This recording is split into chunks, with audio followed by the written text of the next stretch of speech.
John Constantine, a Hellblazer podcast.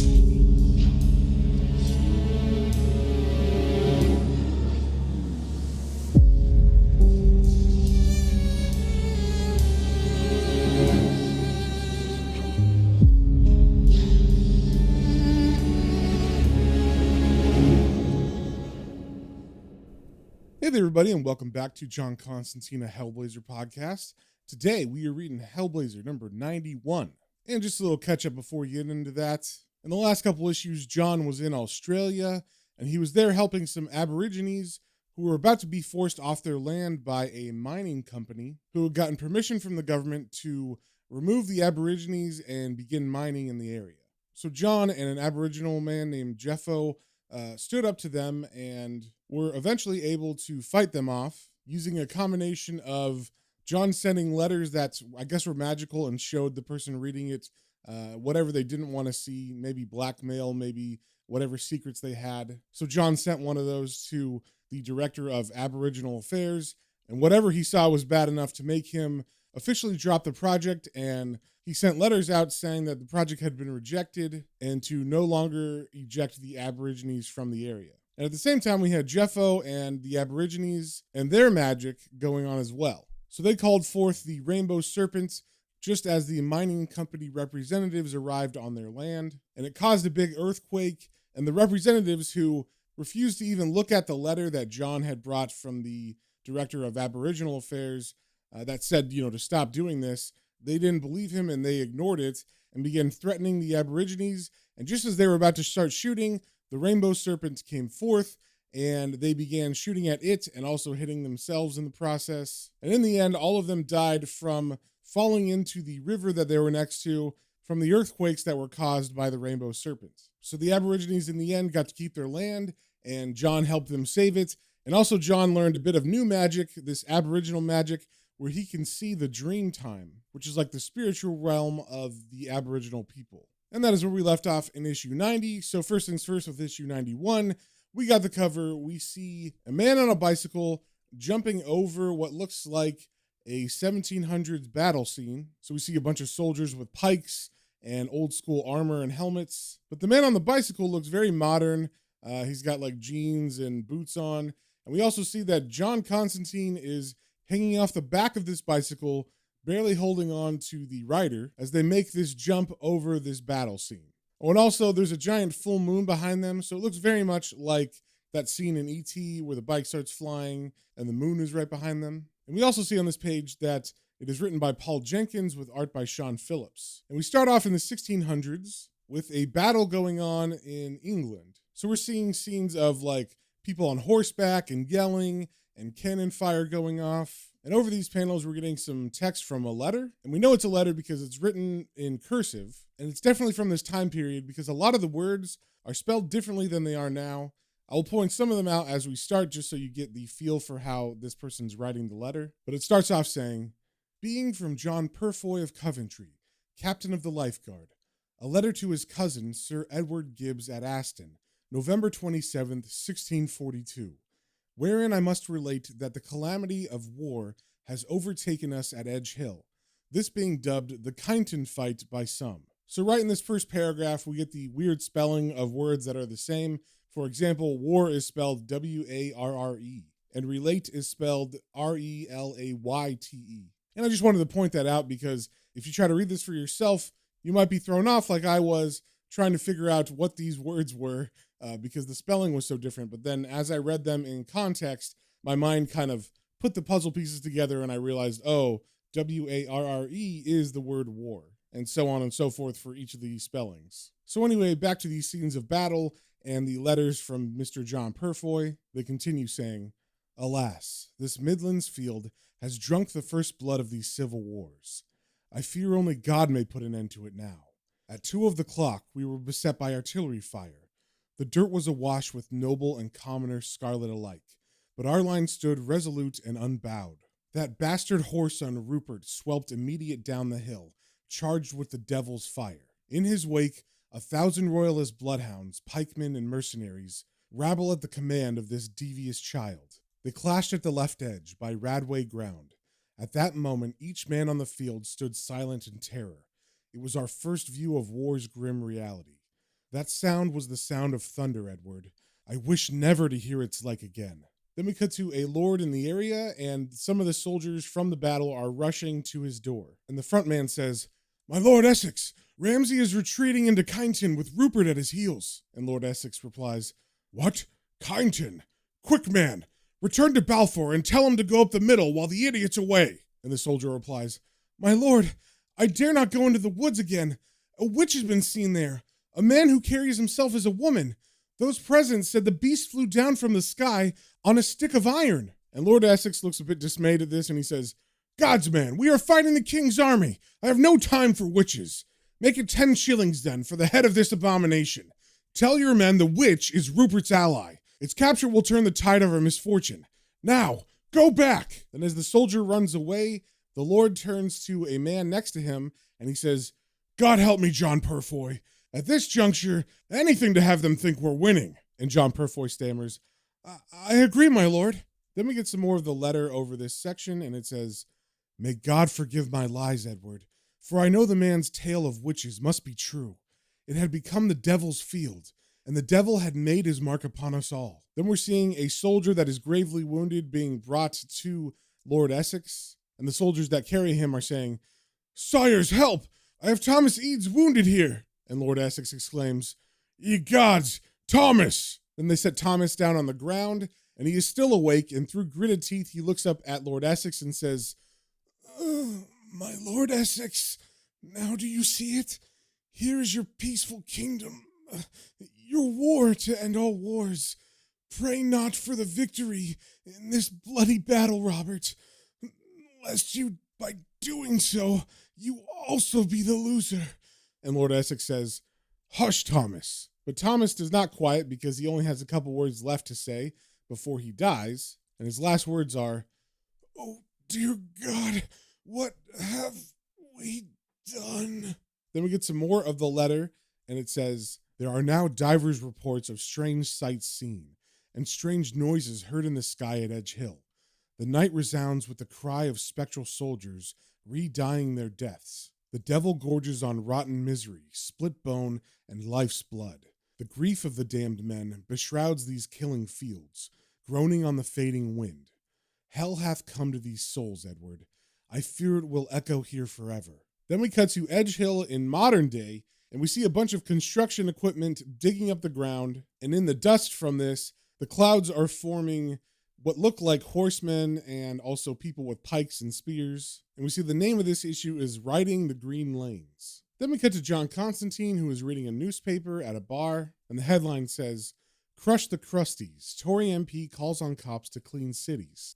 And over this, we get John's narration that says, "The question's pretty simple, really. I've been on the other side of the world, wandered in Aboriginal dream time, and listened to the echo of creation. So what the fuck am I doing back here? Judging by the Tories' latest crusade on the great unwashed, I'd say this country's been having paranoid delusions while I've been away. They're plucking people from the streets who don't fit into their twisted moral framework. Neo-Nazi Britain rears its ugly little mush, and I'm wondering if I shouldn't just bugger off back down under. Of course, that's exactly when the answer decides to make itself known in typical synchronal fashion." And as the narration says this, we see John hear someone yell, "Oi, Johnny! Johnny Conjob!" And as John turns, we see a man coming towards John who kind of looks like a 70s punk rocker. And behind him is a woman holding a child. And John's narration says, "And I come face to face with a reminder of my troubled youth." And then John, as he sees the man, exclaims, "Rich! Christ, I don't believe it." And before John can do anything, Rich headbutts him in the face, but like playfully. And then he yells out, "Bollocks, you fat bastard! Where you been hiding then?" And as John reels back from that hit, the narration says, "Rich the punk, last bastion of late 70s England, nuts me in the kisser, and my beer goes flying all over my coat. It's been 10, maybe 12 years between soakings. I feel like I've stumbled into a bloody time warp." So as John recovers from that headbutt, Rich pushes forward the woman and the child, and he introduces them saying, "Oi, Slark, keep your eye on your handbag. It's bloody con job," which is his nickname for John Constantine. And John looks at the woman and the child and says, "Hello, Michelle. Christ, you still look about 20, love." And Michelle lets the little kid down and introduces him to John, saying, "Hello, John. This is Snyder. Say hello, then." And the little kid, Snyder, looks up at John and says, "Crusted creams." So it seems he has a very interesting way of speaking. Then we cut to a little while later after they've gotten drinks and they're sitting at a table with John. And Rich hands John a drink and says, "Here you are, con job. Get your laughing gear around that." And John takes the beer and says, Right. So let me get this straight. You're going to do what now?" And Rich answers, "Organize a worldwide punk fest rave, mate. In the year 2000, with all these parties in different countries all over the world. So, like, if I can get everyone to jump in the air at the stroke of midnight, fucking hallucinogenic freakout. That'd show the old bill, though, eh?" And John is just listening to this with a smile on his face, and his narration says, "I can't resist a wee chuckle, listening to me old mate mangle the language in his quest for world domination. Deaf as a post is our Rich." And we can see in the panel before that Rich is basically screaming. And as John said, this is because he's somewhat hard of hearing. And John's narration continues saying, "As his decibel level climbs, a familiar feeling's filtering its way back into my subconscious. It's an atmosphere I haven't felt for ages. Before Kit. Before Christ. I mean, he hasn't changed a bit." Then we cut to a flashback where we see a concert going on and there's a punk band playing on stage and a bunch of people moshing. And John's narration says, 15 years ago, back when I was in mucous membrane, we used to get booked down this club in Camden called the Electric Banana. Aptly named place, really, for its clientele of erstwhile mental patients. A Molotov cocktail of punks, skins, Hells Angels, and mods. It was like playing a warm-up gig at the Nuremberg rallies. Rich was the singer for this awful band called Fatal Gift, a bunch of local scruffy oiks who borrowed our gear one night for a tenner.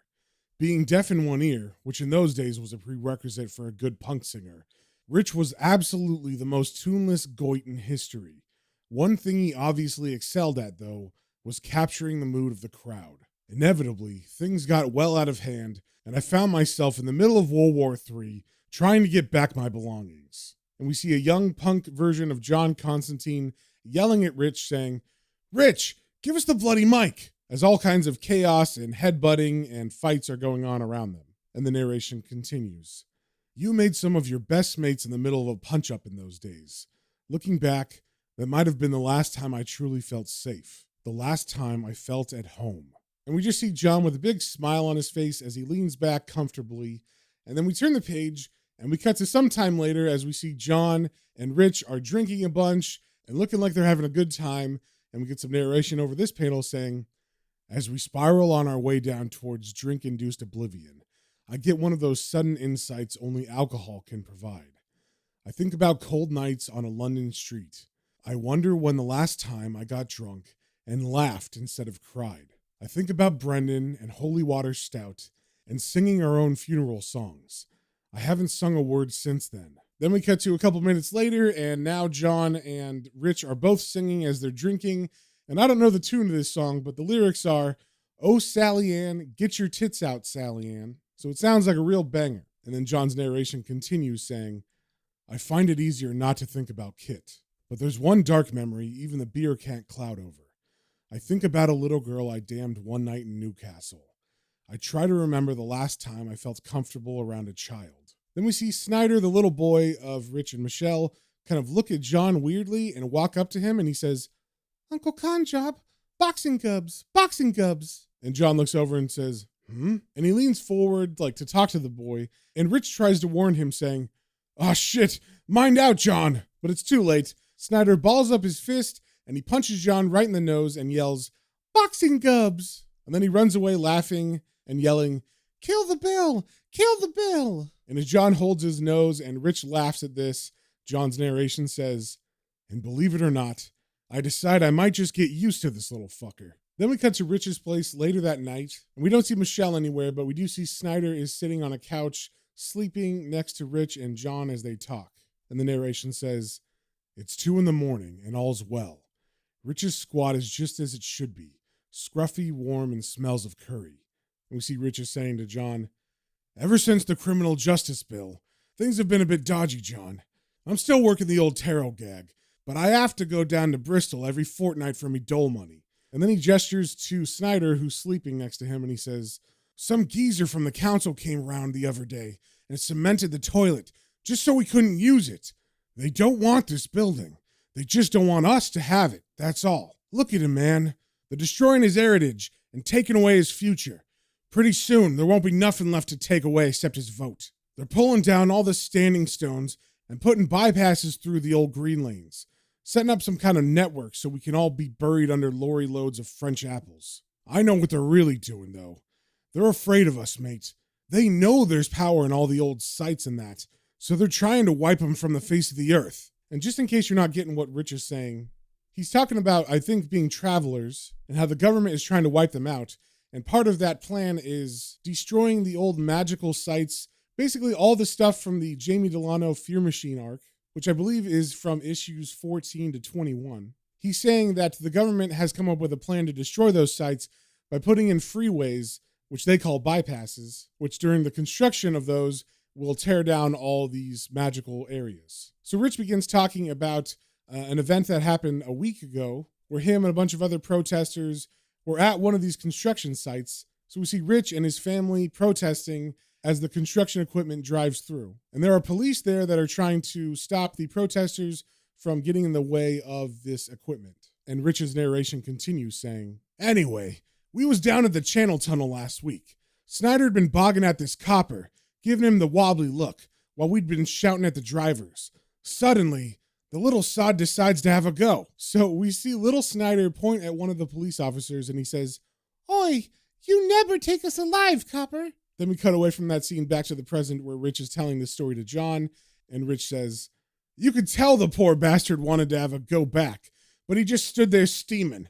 I was laughing and shitting myself at the same time.' And John gives a smile at this and says, 'The old self-defecating humor.' Then John has a little flashback back to the Aborigines in Australia, and over this panel, the narration says, 'The analogy within the situation doesn't escape me.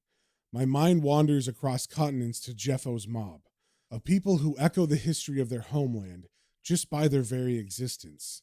I realize I might just have brought back more than a few memories. See, I'm with my Aborigines now, and fuck me if they aren't fighting the very same battle for their right to exist.' Then we cut out of John's memories and back to the living room where John is listening to Rich talk, and Rich is saying, 'So we was planning on heading out tomorrow. Got some Barney going up in the Midlands. Fucking contractors carving up one of the old green roads.' And he's saying this to John in hopes that John will want to come with him, but John looks at him and says, 'Well, don't look at me, mate. I just got back. Besides, I try to avoid righteous crusades.' And Rich replies, 'Yeah, but I didn't say where in the Midlands, did I? The old fucking freak.' So John says, 'I doubt it. Where then?' And Rich replies, 'Edge Hill.' And upon hearing this, John does in fact freak. He opens his mouth. He looks very shocked. And as we turn the page, we cut to another flashback. And we see a young John in the crowd of a punk show this time. And he's with Rich and another guy. And over this, the narration says, 'Edge Hill. Christ. I'd almost forgotten about that. It was late 78. Me, Rich, and this other kid, Deanie, had taken some bikes up on the train. The plan was to see the plasmatics at Stratford Poly, meet some birds, and conquer the world. All on a budget of 20 quid. We were armed with only our good looks, iron constitutions, and a huge supply of acid. The good stuff that didn't have the strychnine in it. The plan was almost foolproof, and at first it would have worked like a charm. We were handsome and indestructible. The future looked very bright indeed. And we see in the panel below this that John is talking to some ladies, and one of them is asking, 'Reckon Maggie Thatcher will get to be prime minister then?' And John replies, 'In the unlikely event she does, love, I'd give her 2 weeks before she gets the boot.' Then we see John and his friends riding bicycles, and of course John is smoking as he's riding his bike, which is probably why he looks like he's having a very hard time of it. And his narration continues. 'The only problem was having to ride push bikes all over the place. That'd been Deanie's idea. He was a great kid, but fucking obsessed with bike riding, and always trying to get the rest of us to see the light. Somehow, me and Rich had missed out on our appreciation of this fine sport. We'd gone along just for the experience, but our interest was rapidly dwindling. Deanie was always blissfully unaware of other people's ugly tempers, while Rich and I labored steadily onwards, our mood darkening.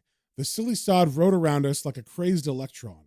he had this thing about jumping over stuff, and he'd always say the same thing without fail. Watch this, lads. I bet I can fly. And in this panel, of course, we're seeing his buddy Deanie riding around them and then seeing like a little hill and then saying those words. Then we cut to Deanie and John and Rich, and they are camping on top of a hill, which is Edge Hill. And we see Deanie is still on his bike, and it's nighttime now, and he has a flashlight so he can see in the dark. And the narration continues saying, by the time Rich and I had given up the ghost, we were about 3 miles out of Kyneton at the top of Edge Hill.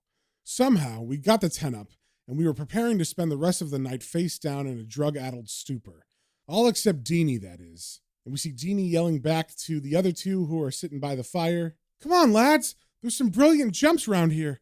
It'll be a laugh. But neither John nor Rich get up, and John's narration continues saying, I think me and Rich were having the same trip that night. Deanie, though, he must have decided he was riding in the Olympics. And as John smiles with his eyes closed, laying on the grass, he says to Deanie, you carry on, sunshine. We'll watch from here and give style points. And Deanie yells back, suit yourself then. I'm going down that hill. Back in a minute. And then John kind of leans up and watches Deanie as he pedals away. And Rich says, look at that stupid sod, John. Thinks he's bloody Evel Knievel. And as Deanie pedals hard, he yells back, watch this one, lads. Bet I can fly. But then we see him vanish over the hilltop, and then there's nothing. And John's narration says, funny thing was, we never saw him again, ever. Then we cut to young John and young Richie sitting on a train, and the narration continues saying, next day, we took the train back to Paddington. We were half expecting Deanie to show, but he didn't. Then we see young Rich say to John, I'll bet the dozy twat's halfway to Scotland and still pedaling. But John doesn't answer. He just looks out the window, and the narration continues saying, thing is, we weren't worried. In those days, country kids were rebelling against their parents and heading down to London in droves, only to find themselves living on the streets. London kids, though, they knew the best place was to be out in the country. Deanie'd probably found a nice bird and decided to stay. Then we cut to present-day John as he sits down and he says to Rich, Edge Hill, what a sodded turnip. Ever find out where Deanie went to then? And Richie replies, beats me, mate.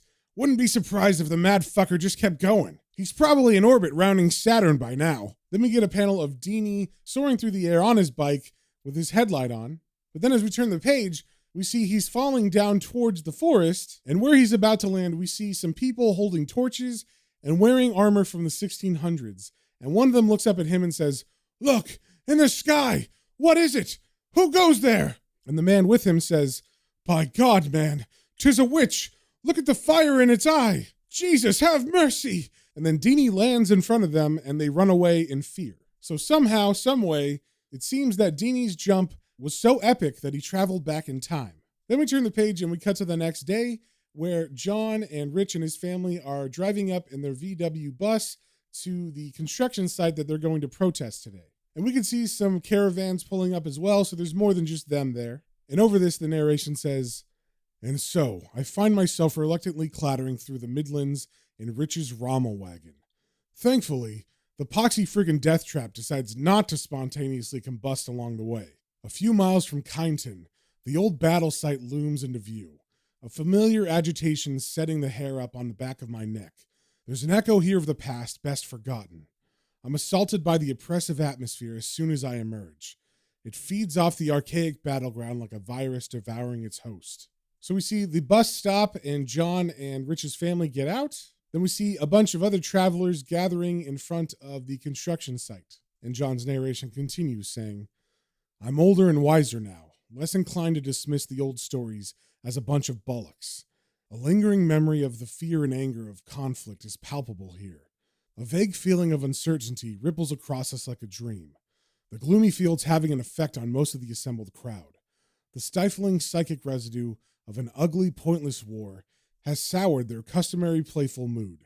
From the looks of some of the axe maniacs here, I'd guess we were about to experience a modern-day reenactment. Then we see a woman with dreadlocks call over to Rich and say, Rich, over here. And John's narration continues saying, the poor, the tired, the disenfranchised have all come up to Kyneton for the weekend. Grog, Jiff, and Jubbly are here. There's Muppet and Crazy Ken. They're heavily armed with the acrid odor of stale sweat and wacky-backy. There's blood and gunpowder in their eyes. these modern day champions of no fixed abode. So the woman who called out to Rich runs over to them and she says very ecstatically, Rich, I'm like so glad you're here. Can you do a reading for me, lover? And Rich says, oh, bollocks. Tell you what, love, me mate John's here a septic. He'll do you one for a tenner. And she replies, oh, right. Maybe later then, eh, John? But as she's saying this, John and Rich have already turned away from her, and John jokingly says to Richie, you daft twat. Then we see John and Richie walking up to the big crowd of people with signs, and they're standing in front of a gated area, and Richie's explaining to John, that was the old green lane up there, John. The local council reckon they're giving back to the community by chucking a sodden motorway through it, see? And John replies, yeah, it's the old misdirection ruse, mate. Every month they make a big bag of gold, and every month they donate only the bag. Then something catches John's eye, and he turns to see what it is, and he looks down an empty road off to the side, and down it he can see a wisp of that energy from the Dreamtime. So it's kind of a jagged, wavy line that is technicolored purple and blue. And John's narration says, as my eyes wander down the green lane, I catch a flicker of something I was too wrecked to notice 15 years ago. A repulsive aura that's been hiding in the trees, biding its time, waiting for the right moment to make itself known once again. I can see the Dreamtime now, and I know it's about to emerge. All it needs is the right inducement. And in the next panel, we can see that police are forming as well in front of the mob of travelers. And one of them is yelling through his bullhorn, right, you scruffy lot. We all know the score by now. I'm officially disbanding this little gathering under powers granted by the Justice Bill. Now, none of us want any trouble, do we? So if we can all just make our way peacefully back to our little rent-free mud huts. But he's cut off by the protesters yelling, that's easy for you to say, Rozer. You get paid for wearing that tit on your head. And he's saying that, of course, because the helmet of the officer is kind of tall and pointed. Then we see the police are lined up in riot formation, and they all have riot shields in front of them. And it seems like they're about to begin to press forward. And an officer behind them turns to the man with the bullhorn and says, you want me to lamp that one for you, Sarge? And the sergeant with the bullhorn says, firm but fair, PC Driscoll. I want you to thump the bloody lot of them, son. So as the police begin to press forward, Rich picks up his son Snyder and hands him to Michelle and says, fucking hell, they're coming. Slark, take him back and be careful. And then he turns around and he notices John is kind of staring off and not really paying attention to the police. And he says, John, what are you playing at? Come on. But John is just staring at like a portal that's opened up where he can see something in the distance. There's some smoke. There is some trees and possibly some spears and pikes and men fighting. And his narration says, the two separate battles are resonating in harmony now. The present day skirmish acts as a catalyst for the reemergence of an older and darker conflict. I've been wondering about it ever since I knew we were coming back to Edge Hill. See, I'm playing a hunch, because there's something I have to get off my chest. A ghost I need to lay to rest once and for all. So as John walks forward towards the portal, we see Michelle is trying to pull her son away. But he's fighting, and I think he can kind of see what John is seeing, because she says, shit, come on, Sid. And as he pulls against her, he says, look, Mom, soldiers. But he does eventually get pulled away. And then we cut to the police and the rioters, and they're fighting. And it's not quite bloody yet. It's just the rioters are kind of reaching over the shields and taking the hats off the officers. And the hats are getting angry and pushing back with their riot shields. And over these panels, we get some more from the letter from the beginning. And it says, they clashed at the left edge by Rodway ground. So I'm assuming this is the exact same spot that the battle happened in 1647. And in these panels, we're seeing the police chief yell, hold on, lads, hold it steady. For Christ's sake, hold the bloody line. Then we see the protester who stole the helmet from the police officer raise it high in the air and yell, yeah! But then we cut to the battle that was happening at the same time in the past. And we see a spearhead raised high with its point running through a hand. And we see Lord Essex from the beginning question a soldier saying, better, what of Ramsay and other news? And Soldier Better replies, none, sir. Rupert's cavalry has not turned to the field, and we heard strange noises in the wood. A great many now have seen the witch, and we are all fearful. Some devilish thing is in there, my Lord Essex. We have sent men in, but we are sure that it watches and waits. And as the soldier says this, we see that John Constantine is watching this conversation from the woods, and his narration says, Nothing could have prepared me for the insanity that lurks in the shadows of the British Dreamtime. I've sauntered down a chance ramp on the Synchronicity Highway, smack into the middle of damnation. It's a headlong rush into madness. And as John realizes what he's watching, he says, "Bloody hell." Then we cut to the battleground and we see a very wounded man who seems to be a commander of some sort is on the ground bleeding out, and another man comes up to him and says, "They took Sir Varney's hand, my Lord Lindsay, and Prince Rupert has not returned to the field. We must go before we are taken." And Lord Lindsay on the ground says, "God preserve us from such arrogance, Gilbert. I swear I'll not take the field with boys again." Then the man who was talking to Lord Lindsay gets his head blown off, and John's narration says, "It's a twisted, spastic dance that came to its conclusion long ago. Only someone forgot to tell the unfortunate sods involved.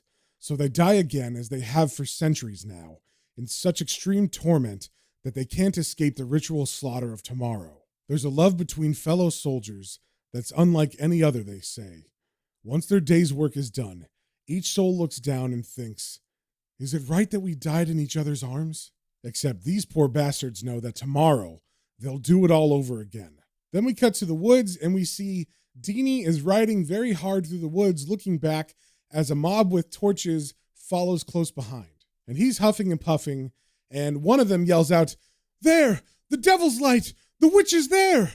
And as Deanie pedals hard to try to get away, all of a sudden, a figure appears in front of him, and he slides the bike to a stop and he yells, "Oh, Christ!" But then as he focuses on the figure, we can see that it's John Constantine, and John looks at him and says, "Hello, Deanie." And Deanie looks at him and says, "John? Jesus, where you been, man? I've been looking everywhere since last night. Am I still tripping, or do you look different?" And John walks up to Deanie and puts his hands on his shoulders and says, "Shit, Deanie, it's really difficult to explain. Listen, we have to get you out of here, all right? You just have to trust me." And John begins to look around, and Deanie says to him, "John, some fucking scary-looking geezers was after me. I couldn't find a way out of the woods, and there's some major shit flying down the road, shooting and hollering and stuff.